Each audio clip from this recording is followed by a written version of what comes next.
So it's live and it's live on YouTube. So welcome everyone, whoever is joining. I see attendees joining. This is the correct place if you are willing to attend a session on Ethereum and Hyperledger. This is what will be happening in a couple of minutes. And yeah, we're just letting people join, taking some time. I will be starting to share my screen, and once I finish, Grace, I think you're controlling the slides, so you can just take over sharing your screen. Sounds good. Okay. Yeah, slowly getting people in. Welcome everyone. This will be a session on Ethereum and Hyperledger communities and connecting them. So we'll give people a couple of minutes to join and we'll shortly be starting. Oh, hi Gregory. I haven't seen you for a while. Hi Kevin. Also, haven't seen you for a while. Some friends of Hyperledger Community, thank you for joining. Oh, there's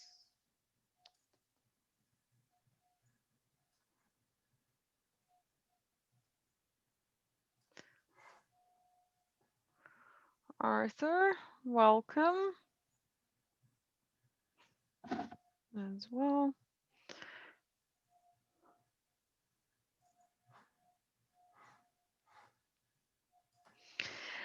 Yep, hello everyone. I will be unmuting you, so, or not unmuting, I will be allowing you to talk. So if you would like to join in the discussion, please feel free. This is, I'll be explaining it in a second, but this is very different to your traditional webinar. We actually do want you to participate, and we do want you to be part of this discussion. Alex, I see that you have an older version of Zoom, so I can't allow you to talk until you upgrade your Zoom, which you may or may not want to do. But if you don't, then just please use the chat window to ask questions. And I'm talking to Alex SH. So many people joining. That's exciting. And apologies for not being on camera. It's quite late my time, so I'm not wearing any makeup. So, and that's my excuse. Okay, well, let's see here. Yeah, well, it's 3 past. Let's just start and let people join as we go. So welcome everyone. This is your Hyperledger In-depth, an hour or so with, this time, the Ethereum community. It's not really just with ConsenSys or just with Accenture. It's actually a joint effort that I'm really excited to bring to you. Hyperledger In-depth is a series that we launched with the beginning of this year to fight the Zoom fatigue. We really want you to participate, ask questions, and really be active. We don't want to just broadcast information to you. If you wanted it broadcast, you always can listen to the recording. There's no need for actually live conversation.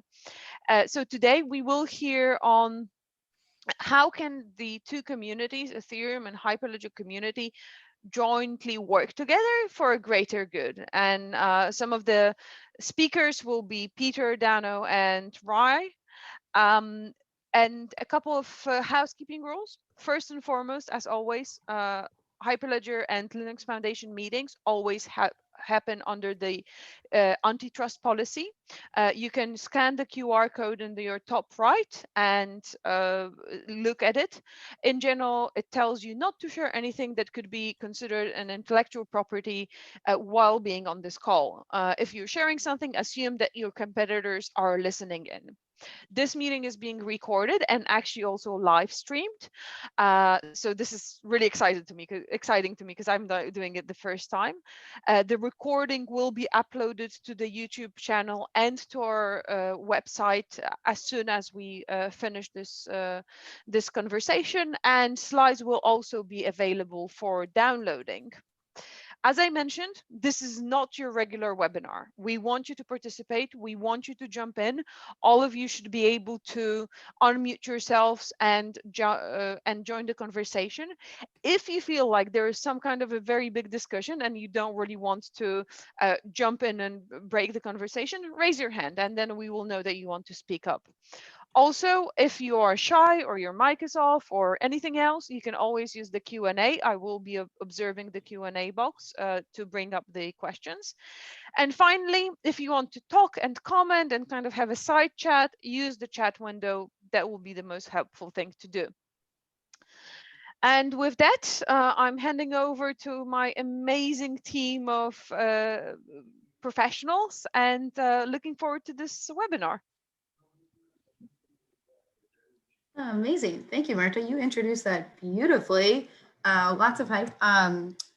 If you're okay with it, I'll go ahead and share my screen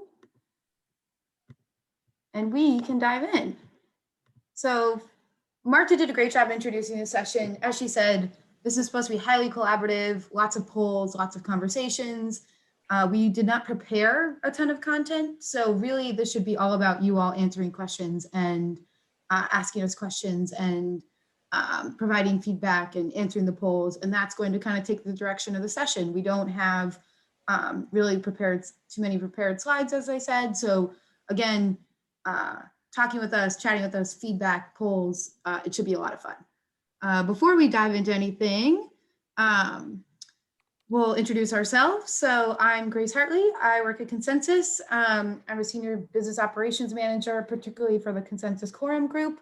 I work a lot in our internal ops and partnerships, particularly within the ConsenSys Quorum team. The ConsenSys Quorum team is the one that originally submitted Hyperledger Besu to Hyperledger back in 2020 or 2019. Goodness. That's crazy. Before ConsenSys, I worked at KPMG. Also worth mentioning is that I do sit on the technical steering committee within Hyperledger and do that with Dano. Dano, you want to go next? Sure. My name is Dano Farron. I am a lead protocol engineer at ConsenSys, and I've been working on Hyperledger Besu the whole time I've been at ConsenSys, back when it was called Pantheon. So I've been working at it for quite a while. And I also sit on the technical steering committee for the Hyperledger project. Before I worked at ConsenSys, I spent some time at Google and some time at Oracle. During those times is when I got interested in blockchain and Bitcoin, and a simple interest in graphing the way UTXO flow eventually found its path all the way down to working on the core protocol of one of the clients. So it's kind of an interesting trail. That one little thing, I used to be a desktop developer using desktop GUIs, and now I know more about Merkle trees than I care to admit. So that's my strange trip here. Rai, you're up.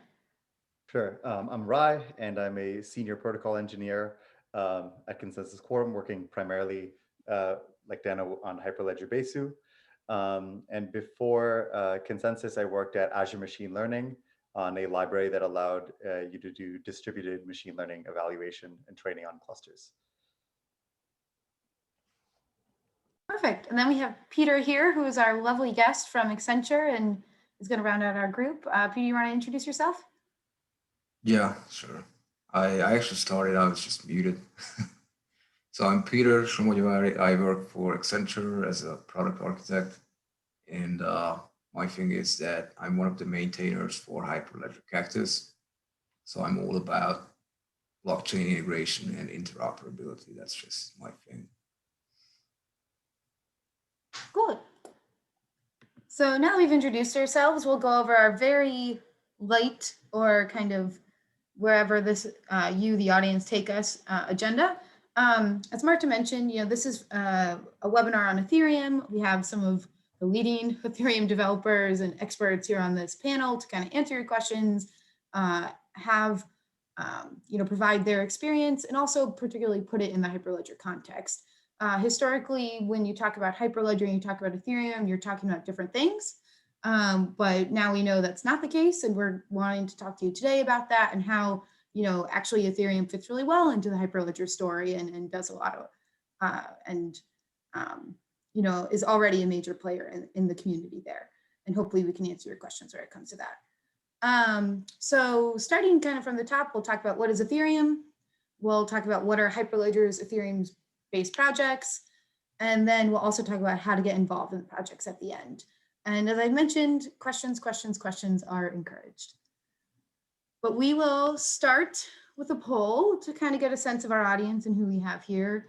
And this will hopefully give us a sense of, what you all are excited about, whether you guys are more advanced or just beginning. That way we can cater the conversation to you all. So you should see a poll pop up on your Zoom here. And please go ahead and answer it. I wish I had Jeopardy music to like play in the background while we wait for everyone to answer. Is anyone a singer here? No, Dano just cringed. We'll give everyone just one more second. If you haven't answered it, please go ahead.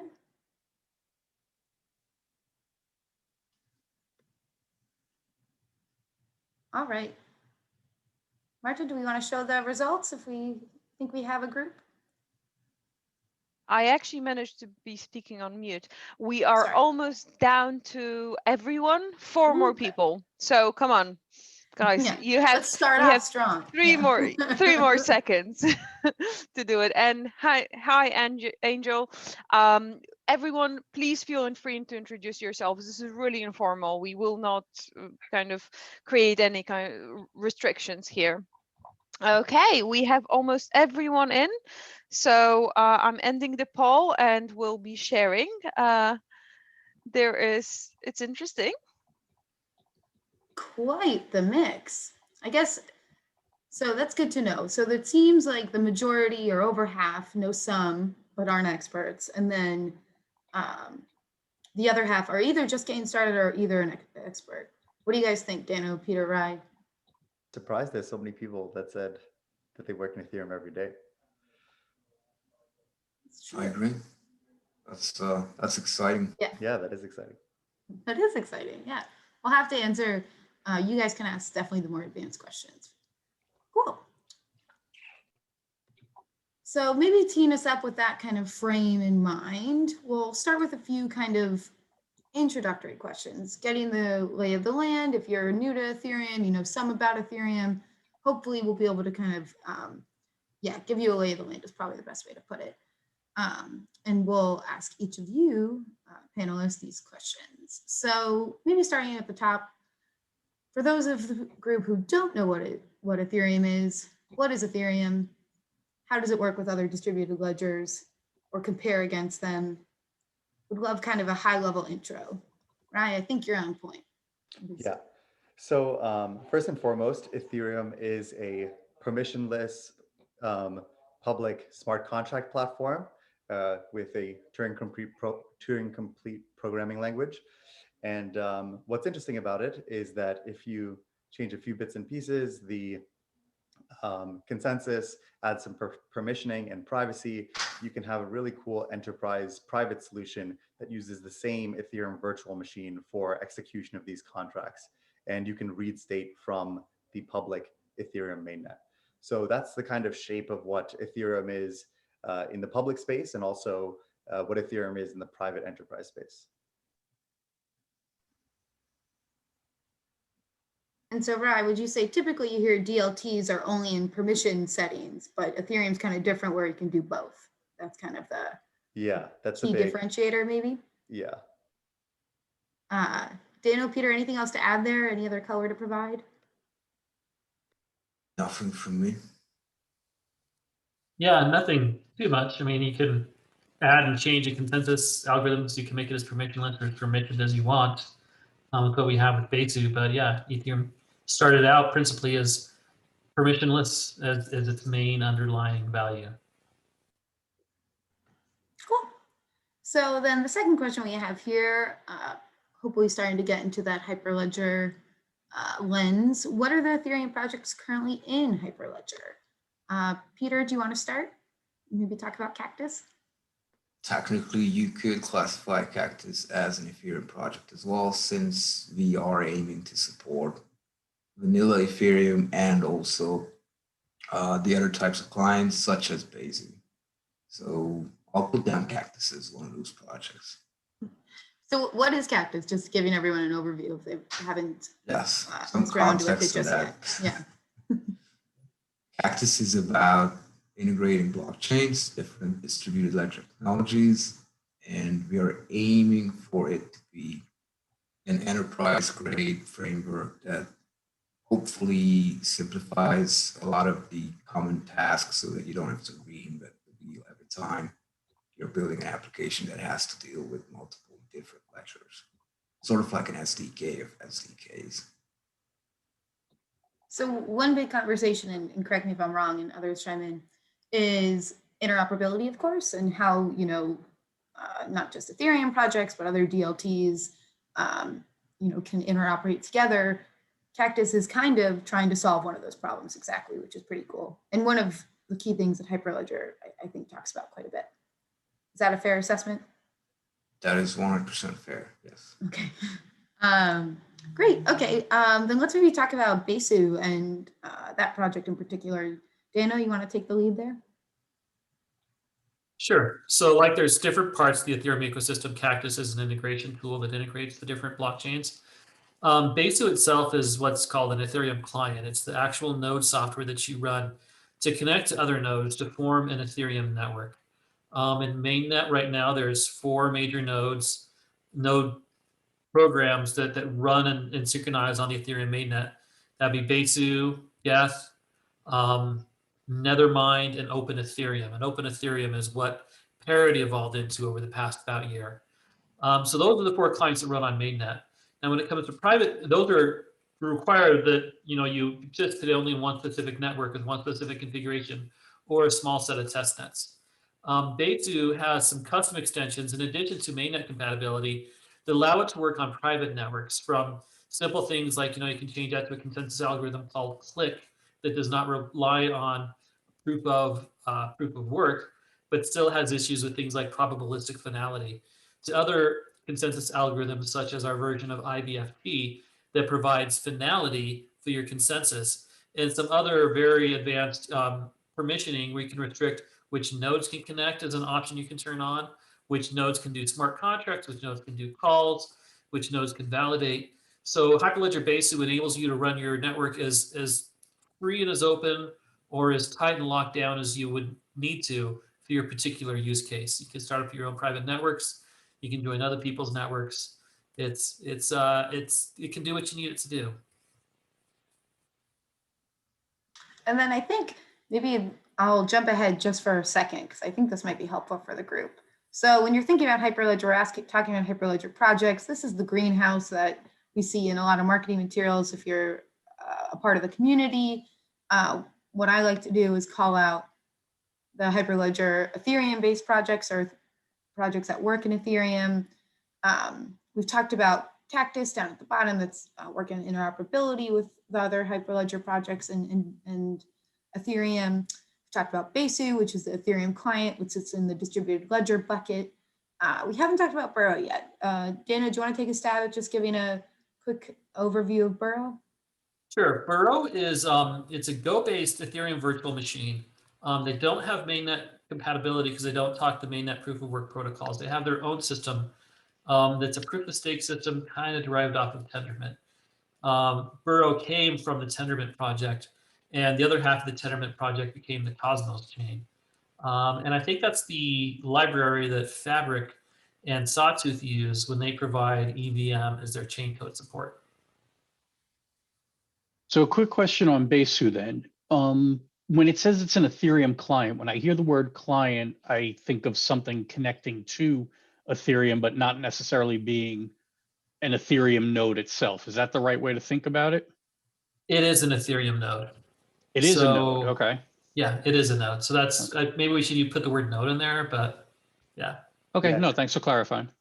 Yeah, client can be kind of confusing because it came out of client server architectures. But then Right. in a peer-to-peer system, there are no servers, but they just kept the client word. So Yeah. everything is Okay. a client and they're all kind of equivalent in their responsibilities. Yeah. All right, good. All right, thanks.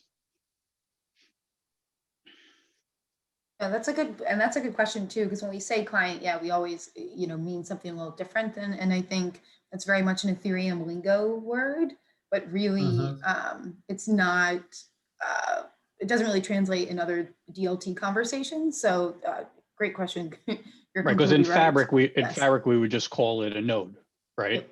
Yeah, okay. Right. Right. Yeah. Okay, got it. So a couple of other bits on this greenhouse that do work with Ethereum but aren't like Ethereum focused, I'd point out, are also Hyperledger Caliper. We can test Ethereum nodes and Besu nodes. There's a project in Hyperledger Labs ETH cluster that provides kind of like an application gateway type thing for the Ethereum nodes that clusters is up. And I'm not too familiar with Avalon, but I thought I saw them do some demos where they would interact with Ethereum nodes, like a Geth node, to do some of their secure chip SEM, the particulars of the secure chipping. That is the point of their project. I can't. The name escapes my tongue what they're using it for, but the hardware-based integrations with some of it with the secure module like the SGX instruction set. Yeah, so Hyperledger Avalon is an implementation of the Ethereum Enterprise Alliance standard on trusted execution environments, or trusted element as they call it. Yep. Yeah, that's the word. I should update this so I didn't circle that Avalon, because that definitely fits within our bucket here. I think what's interesting is, and then my next question on the slide, which I think I remember, is, it's kind of interesting that, a lot of the conversations are Hyperledger versus Ethereum, and you can see kind of Ethereum's definitely already in Hyperledger and has kind of a very interesting perspective to bring. But I guess I'd love to hear, maybe Dano, if you can maybe start with answering the question, how does Ethereum fit into the Hyperledger story? What would you say to someone who might be confused or just new, Right. So first I would take a half step back and say that this is kind of an interesting union between the old cypherpunk mentality that Bitcoin emerged from and the enterprise mentality that stuff like CRM comes from. Enterprise has a need for these controlled databases, and cypherpunks have a need to be away from these control. And those seem like contradictory requirements on the surface.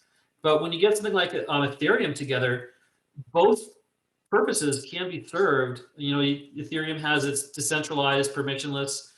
At the same time, it provides a lot of the control and the security that you would need from a CRM type solution. Now, by default, Ethereum doesn't have really good privacy solutions. So there's other things you put on, like, you could do ZK snark is one thing you can do straight on mainnet today, or you could create your own private version of an Ethereum blockchain with some of the private consensus mechanisms. So to step back to the original question, the role of Ethereum in the Hyperledger community is to sort of merge what sometimes appear to be contradictory needs of different members of the community and show that they can work together. So at the same time, we have, all of these ledgers in the ledger category can be used all in private network, and they work really great in private network. That's their primary, what they were built on, a lot of these. But Besu also shows that you can work in public networks and public openings. I hear Fabric has one that's open to the public as well. So it shows that, what you might think about these DLTs being only locked behind corporate firewalls and only accessible with millions of dollars of, support contracts and everything else. And, as far as, permission to get into these networks and members of consortiums, you can do that. But you can also do it in the permissionless form. So the role of the Ethereum, of the project in Hyperledger, is to provide these bridges and to let people go where they need to go with their business, and to bring people in who ordinarily would not be in Hyperledger, while at the same time helping everyone across the board. Yeah, I completely agree. Yeah, and I just wanted to add that on top of all that, if we end up with silos, then mainstream adoption will likely not happen or will not happen as well as it should. So I feel like everyone in blockchain should somehow aim to work together and have some sort of interoperability, because silos, financial or otherwise, we already have. That's the traditional systems that were there before as well, and that's what some people who have invented newer technologies are trying to get away from. And also, just in general, it is written down in many places that Hyperledger tries to be an inclusive community, and therefore it should be really, really good to have Ethereum included in there as well, Ethereum-based projects. For sure. And with, I mean, all of these different projects have been contributed and worked on now by so many different companies, some of the leading companies in the world in the blockchain space, if not all of them, maybe arguably, if although that mind share, I think only bodes well. I think someone was going to come off mute, sorry, and ask a question. No, I just wanted to point out that Mark was asking or making a comment about the computational cost of Ethereum that is included by design. And I kind of got interested in how do all of those Hyperledger projects deal with the gas and the cost of running Ethereum nodes? So I think only the EVM languages have the built-in gas restriction of it. One of the novel features of putting the gas in is it puts a bound on uncontrolled execution. Sophomore year computer science, everyone learns about the halting problem. You can't look at a program and figure out if it's going to terminate or not without actually running it.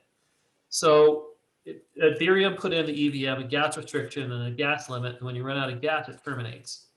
And the big advantage we get there for Hyperledger, not for Hyperledger, for Ethereum, is that you can run every single execution at all the times and be sure that it terminates in the same way, in the same situation in a reasonable amount of time.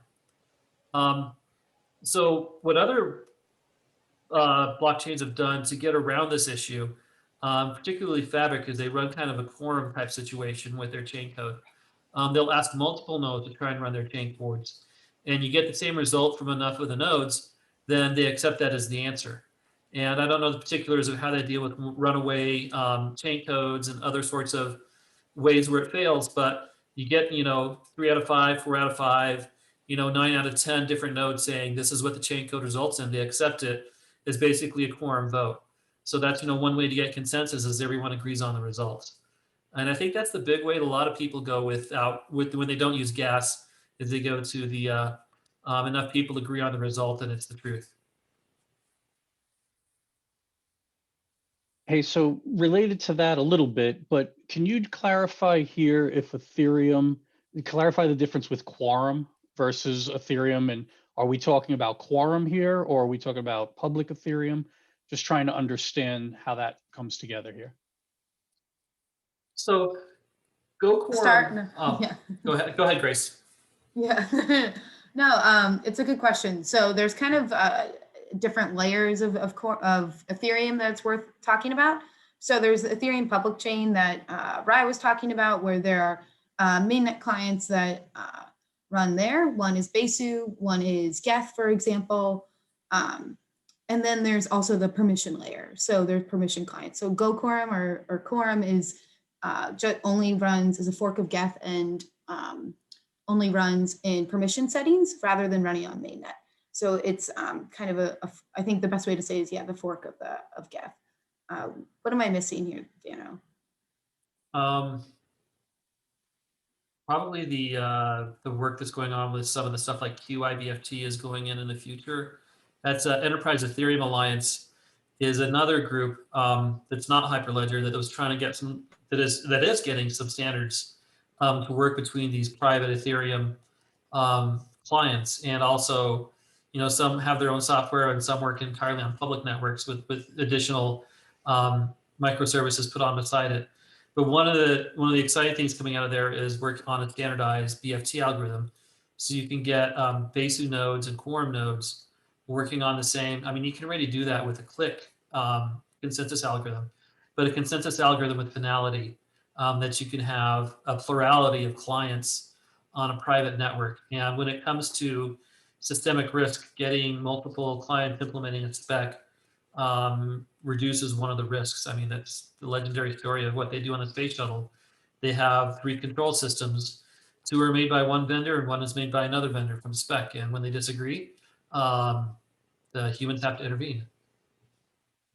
So it's probably worth taking a step back. They're all, I know that was a good way to end it. I shouldn't jump in, but no, I think they're all Ethereum, right? So it's like when we say Ethereum, but and Besu and Go Quorum are Ethereum clients. They just can do different things, right? So Besu can run on mainnet and permission chains. Go Quorum can only run on permission chains. Just to kind of clarify that, because I don't think I did a good job at the beginning. Does that help? Yeah, I think that helps. It's, there's a lot of different pieces going on here. And what I see is, kind of like the early, it's like the early days of this type of technology. So there's all these different types of ways to do it. And probably eventually a lot of this stuff is going to go away and get absorbed into other bigger projects that'll be kind of the umbrella over the whole thing. Yeah, no, for sure. We'll see how that all goes. Let's do, I think next we have a poll, maybe to kind of pivot away, or at least dive into more kind of the project experience, what other questions people have. Marta, do you mind teeing up the poll for the group?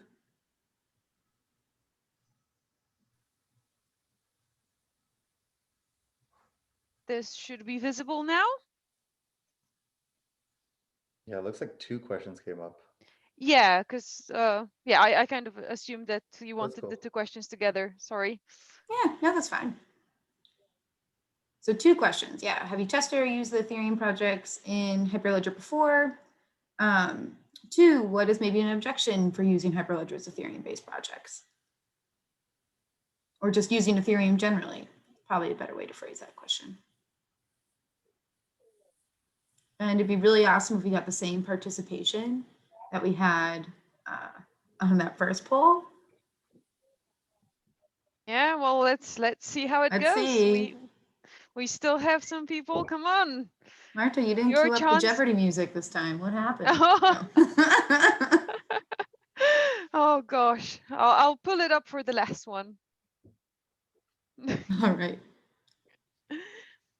We still have some participants. Yeah, waiting.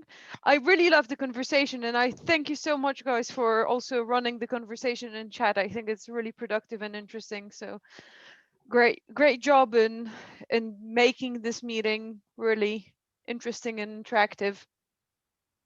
Oh, Todd, why are you not seeing the poll? So you can you can vote in the chat, or you can tell us, have you tested or used Ethereum projects in Hyperledger like Besu or Cactus?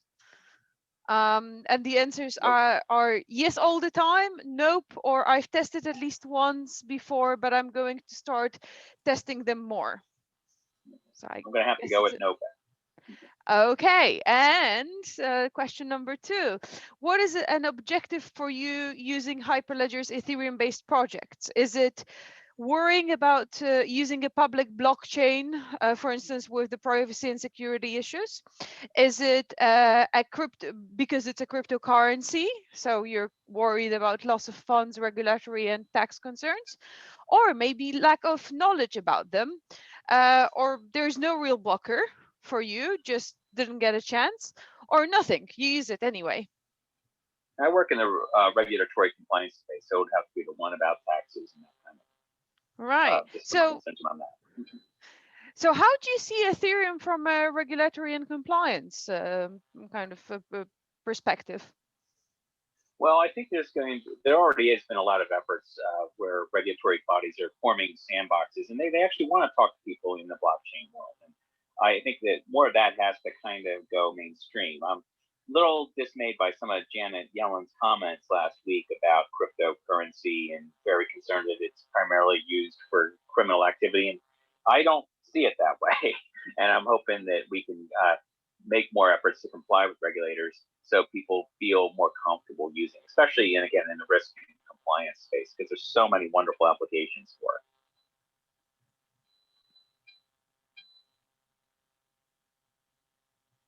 Yeah, that makes total sense. I'm based out, yeah, I'm based out of the UK, and actually over the change of the years, so moving to 2021, the regulations changed completely. So now you can't trade on cryptocurrency derivatives, and it's so complicated.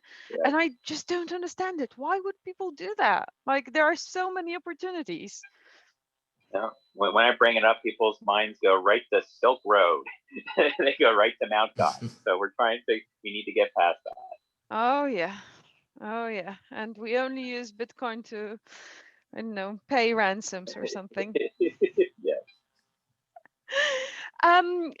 While we're talking about it, Grace or Dano, there is a question from Shoaib about how does Ethereum or Geth integrate with the Hyperledger Aries or other self-sovereign identity networks?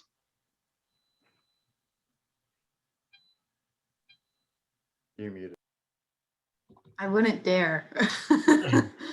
I don't.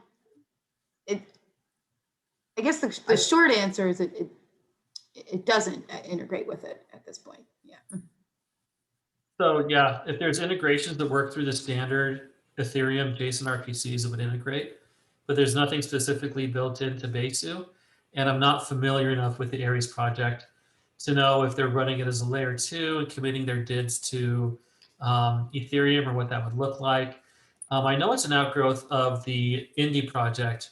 And I don't think there is too much integration between Indie and Ethereum. So, I mean, it's a great opportunity to do some integrations to get some Aries stuff working on there. I've got so much random stuff going on with things like Ethereum 2 and working on my bonsai tree project that I just haven't had time to look into that particular project. Yeah, I think it's a great point of how the integration happens, and it has to happen on both sides, right? It's both on the Besu or Borrow side and the Aries side. So I think we need to build some bridges. And if any of you attendees or participants would like to join those efforts, absolutely, please help us building the bridges. I did share the results. Very interestingly, 63% says that they've never used Ethereum.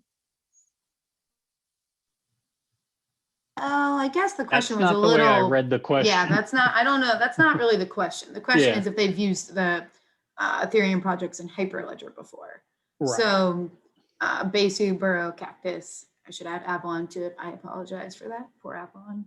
And I think this is perfect because we're going to tee up ourselves in a few minutes here on how to you can get started and hopefully set up your own private network or run your own node, all those things, and test Cactus, all those things. So hopefully maybe a few of you on the line after this conversation will maybe take that up and try them out yourselves.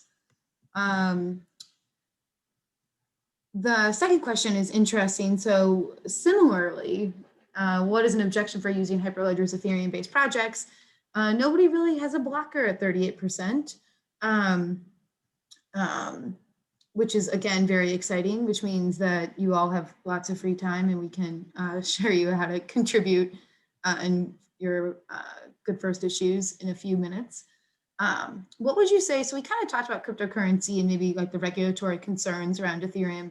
We haven't addressed the first part about, I worry about using a public blockchain for my solution, privacy, security. What would you say to that? Maybe Rai, do you want to start? Or yeah, I actually was going to say something. Yeah. Well, the first thing that came to mind is, interestingly, with advances in cryptography, you can do private things in public. You can encrypt things so that only the parties that you want to be privy to them can see that. You can offload computations to someone to do that you can prove that were done correctly, so that the computations aren't done out in the open. So increasingly, this is becoming kind of a false dichotomy.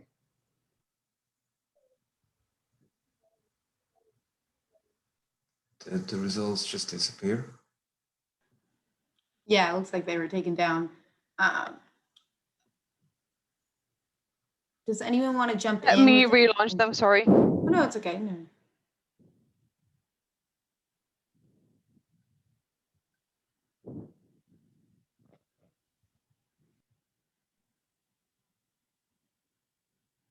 So I'd maybe ask someone, you know, if you've used the project before, or any of these projects, or used Ethereum before, what has your experience been?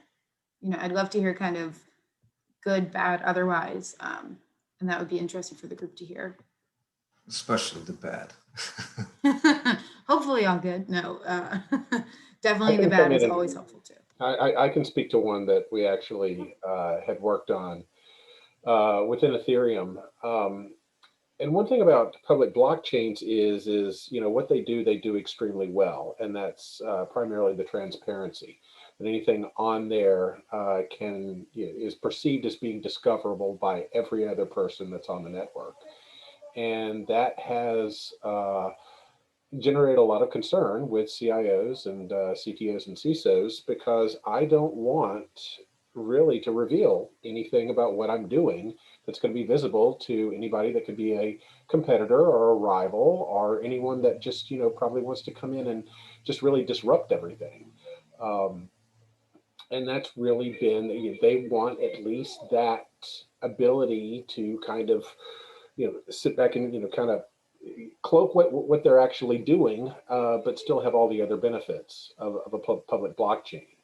And, you know, for a long time, you know, if you were going to work primarily within Ethereum, you had to basically kind of, you know, take that type of risk that what you were doing was going to be visible to everyone. And, you know, some people would say that keeps everyone honest and that keeps everyone working together, but it also generates that awareness. And that's the awareness of everyone else knowing what you're doing makes a lot of people nervous. And it's been my experience that once that mind closes, you're not going to get it back open again. So generally with a lot of the advances of cryptography, and now that we have a lot more of the enhancements that Ethereum is capable of, you're starting to, you know, get some more people, you know, interested to say, hey, you know what, maybe we'll take a look at this again. Because they're running into, you know, problems with scalability and last mile when it comes to their private permissioned blockchain projects. Yeah, Mark, thanks for sharing that. That's great feedback. I think that's definitely been something I think maybe all of us panelists have heard one or two times before, and it's a theme, but I think you're right that it'll be interesting kind of to see as performance improvements are made, maybe ETH2. You know, I think that story might change with Ethereum. What is your reaction? And I can share with you a practical thing that we actually worked on back in 2017 was within healthcare provider credentialing. Credentialing it's a persistent problem.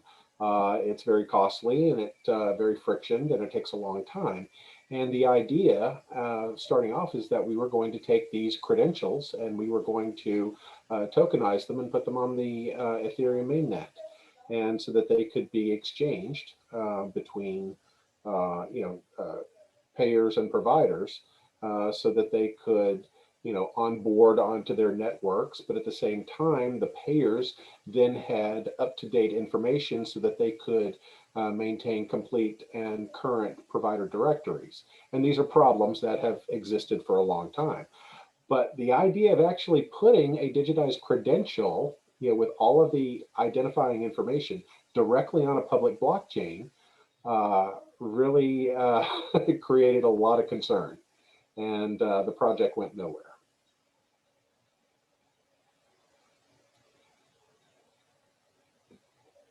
Dana, you look like you're thinking. No, ready to say. No, I was respond. Yeah. No, that's great. The project went nowhere. So it's, you know, really a lot of the latest advancements within Ethereum, as far as, with off-chain and with Merkle trees, were born out of really that need that you have to have some type of masking, or at least some type of they don't want that much awareness that's generated by the transparency. That's what I got. Right. Right. And I think you're right. There's a lot of the new things coming out that are going to be able to put like a hash commitment, and you'll be able to bring a proof out and prove it against the Ethereum chain. And that's what a lot of the layer 2 stuff is doing, like baseline. And it's even getting deep into the protocol. There's something in Ethereum called witnesses, where you don't have to have the entire blockchain to prove a particular block did a thing. You get a cryptographic proof of it. And in theory, there's a database, but you don't have to have the database to prove that it worked. So I think there's a bright future for a lot of that credentialing going on through these layer 2 technologies. Another thing that I commonly ran into is, all right, if I'm going to basically, put forth a Ethereum-based solution, do I have to set up, download, and maintain a node? And I'm like, yeah. And that's another, it's going to outstrip so much of the resources within a lot of CIOs have within their current IT architectures. For sure. No, I think that's great feedback. I think it's interesting. I think Dano made a great point about kind of the layer 2 options and different performance or privacy improvements. If it's privacy groups, private channels, side chains, I think that's kind of it definitely resonates with a lot of work that we do, at least. I want to take a step back, if that's okay, and then I'm going to open it up for lots of questions. I've seen a couple of questions come in from the Q&A box and to the panelists directly through the chat, basically trying to clarify, I haven't, one person is saying, I haven't used Hyperledger with Ethereum, but I've worked with Ethereum on a public network and have experienced a great deal of latency. Is anyone concerned about that? And then the other question, so before we get to the latency question, I'm going to pause on that because we do have a good answer for that. The other question is going to be, is around Besu being an Ethereum client, or does it work with other Hyperledger networks, or is it distributed ledger? Maybe taking just like one step back, then I'll answer the question about latency.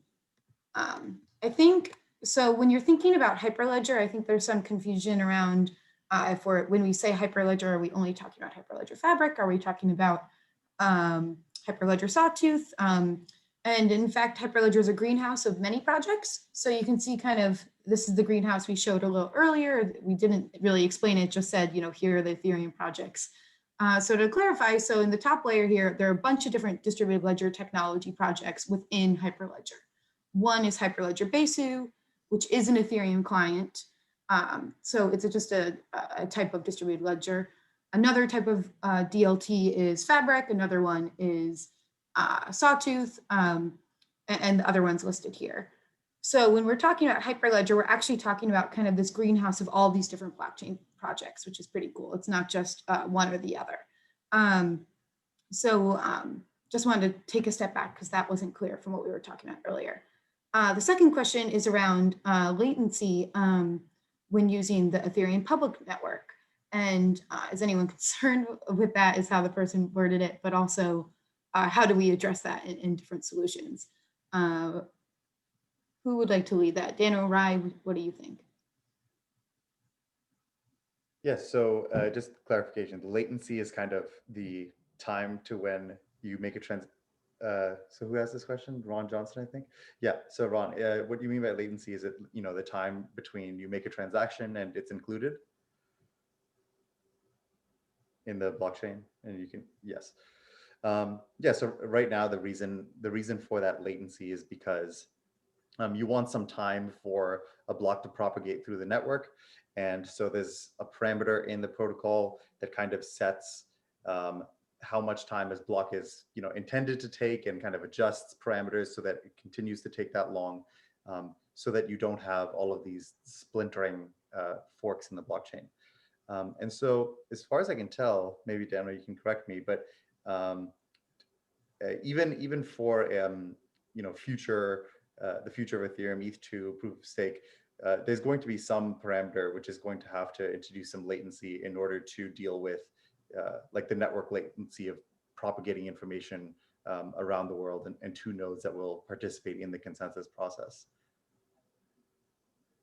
Yeah, so yeah, the latency is kind of just, it just kind of comes bundled in with this kind of distributed consensus forming. And that's part of the question of whether you're going to do a public network or a private network. In a private, what makes it so crowded in the public network is everyone's using it for their own purposes, and you need to compete for space, and you pay with that for ether. So that's how they incentivize people to run public nodes, is there is an actual tradable token that has value in only one chain, which is the ether, and people trade it in exchanges, and miners mine it, and that's how the economics there. In a consortium network, whoever is participating in it is going to agree on who runs the nodes and make sure that they run it themselves. So the incentives there are different in a private versus a public network. So on a private network, you can get much better latency times. You can take your block time down to 2 seconds. You can put, 100 million gas in each block if you want. You can get, hundreds of TPS per second on an Ethereum network with Ethereum transactions, if that's what your requirements are. And if you add in layer 2 technologies, you can get, some particularly well architected solutions can get up to 10,000 of TPS per second on layer 2 if you do the layer 2 architecture correctly. So the latency is all about the design. You can have everything from horrible latency to awesome latency, depending upon what incentives you want to provide. And they all come with trade-offs at each level. Also, there'll be types of interactions when they're within institutions that will be centralized like they are now and very fast. Like if I send a transaction on Venmo to someone else on Venmo, right, that will be instantaneous because they can do that centralized. Even in this kind of blockchain-enabled world, you'll still have some of these silos, but then they use that settlement layer for cross-institutional interactions and across trust boundaries. Yeah, and just to pile on the latency topic, my personal opinion is that we are technologists and we usually work on improving stuff. So I fully expect that to get better over time. So if you really want to develop something that is forward looking, and then you kind of have to make assumptions about the future and make some bets. And one bet I would make is that the latency is going to go down in the future. I like that bet, Peter. I'm going to take it too. No.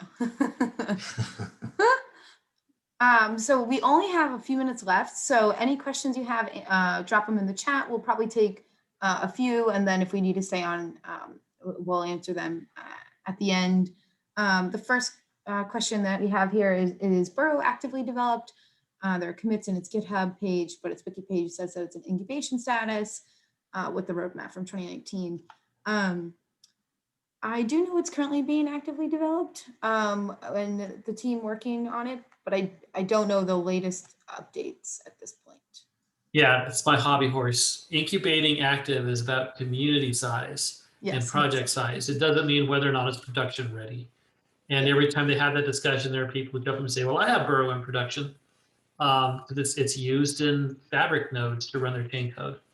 So yeah, there's not much fancy stuff going in. It's pretty functional as it is. So I think that's why it's a little slower in the commit speed than some of the other projects. Yep. I know. Yes, we like to clarify that because just because it's an incubation status does not mean it can't be in production. If there's one thing you take away from that, we'll be very excited if that's it. There are 2 more questions around contributing, which is really teeing me up just beautifully. So it talks about how do you get started? One person asked about Besu specifically. So we'll jump. We're gonna have to skip the use cases slide. Sorry, and we're gonna start. We're gonna jump ahead to the contribution section, and then after this, we'll have one final poll for everyone, and then we'll take any final questions at the end. So, Dano, how can you get started with Besu? So if you go to the Hyperledger Besu GitHub, we have some good first issues. We still have some of them, they come and go. Contributing to a blockchain client can be intimidating. You're not going to be creating new data storage formats on your first commit. So we recognize that. So we picked up some things that we could fix, stuff that, you know, I could fix in an hour or an afternoon. And we leave those aside as good first issues, ones that touch various parts of it, and offer it up to the community for them for that to take their hand in contributing there. But also, you know, we'll take contributions at all levels of experience. If you're a deeply experienced Ethereum developer, we want to hear from you as well. There's a couple of community places that you can go on. We have a chat room at chat.hyperledger.org. We actually have two. One for Besu is for general discussion, and the one at Besu-contributors, we tend to limit to things about things going on with the source code. When we're cutting a release, we'll say, hey, please don't commit stuff. When I need to have a review on a PR, sometimes I'll put a request out there. If there's questions about, you know, what we're going to do with, you know, are we going to switch to tabs instead of spaces? We're not. But that's the sort of discussion we would have there.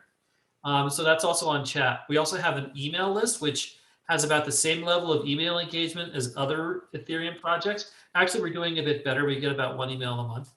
The Ethereum community just doesn't like email. It's weird.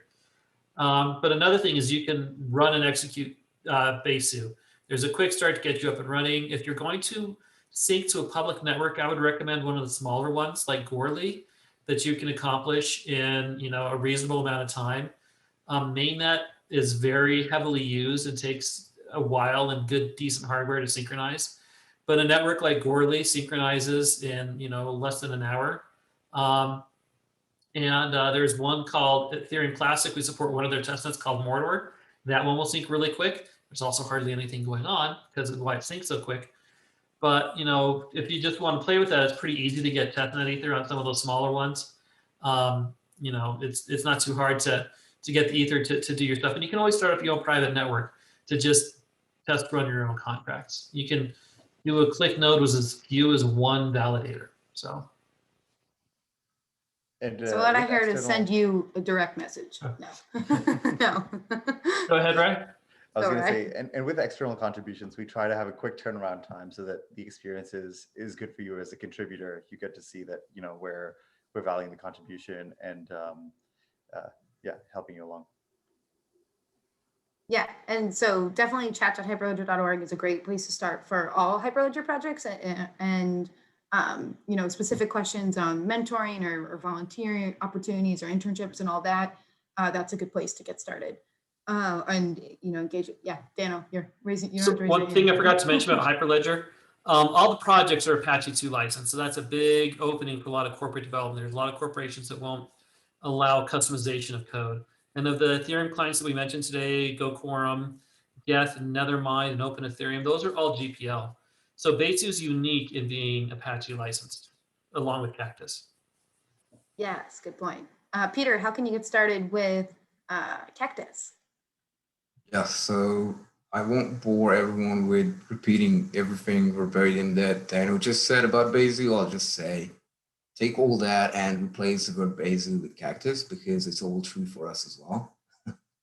And then the one thing that I wanted to highlight is that Cactus is not yet production ready. So just wanted to make sure that everybody's aware of that. But at the same time, yes, really, we are trying to be as welcoming as possible as well. So also happy to have direct messages about any questions anyone has. Amazing. With that, I know we're just out of time. We have one final poll that we're going to ask you all to respond. So this is just a first session on Ethereum and the Hyperledger community. We'd love to hear more about what you want to see next time, maybe if you liked the session, if you didn't, you know, all feedback is welcome. We just want to make sure, you know, this is interesting for you all. So if you don't mind answering this final poll, that'll help us kind of plan it for, you know, if a next Ethereum session would interest you all. And, you know, as you're answering your questions, you're welcome to speak up and ask any final questions as well. I wish I could select at least 2 of them. I know, yeah, it's too bad. I kind of made everyone decide, I didn't have an option of no Ethereum session, so I didn't really. Well, so if you didn't like it, we won't know. If anyone has better ideas, and we would welcome any other ideas, please do email me, Grace. I'll pop my email into the chat.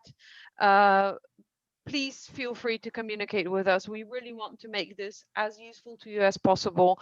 If it's hardcore hands-on coding, if it's high-level biz dev, it doesn't matter. We just want to make sure that we are bringing value to you.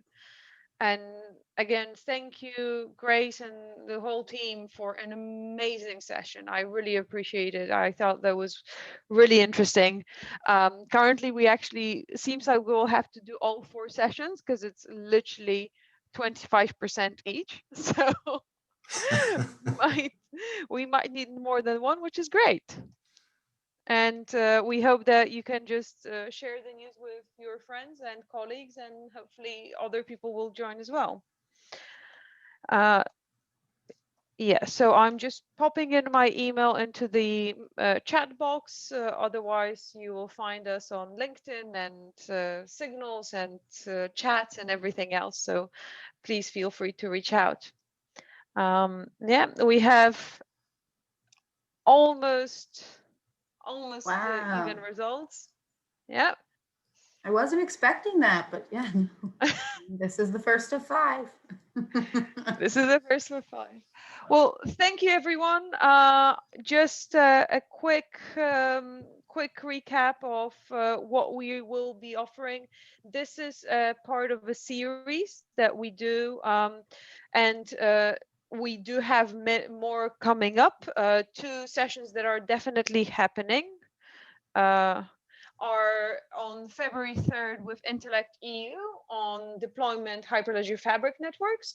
And then everyone will be talking about their SSI and COVID. Again, it was a dialogue session. It is not a broadcast session. And definitely as soon as we talk or get back together and talk about the Ethereum sessions, we will plan some, and you can find everything on hyperledger.org/events. And please do get involved. Here are some links, some QR codes. You can scan them, you can publish them. And thank you for watching. Thank you for dialing in, and I'll talk to you soon. Stay safe. Thank you. Thank you. Thank you so much. Thank you. Thanks.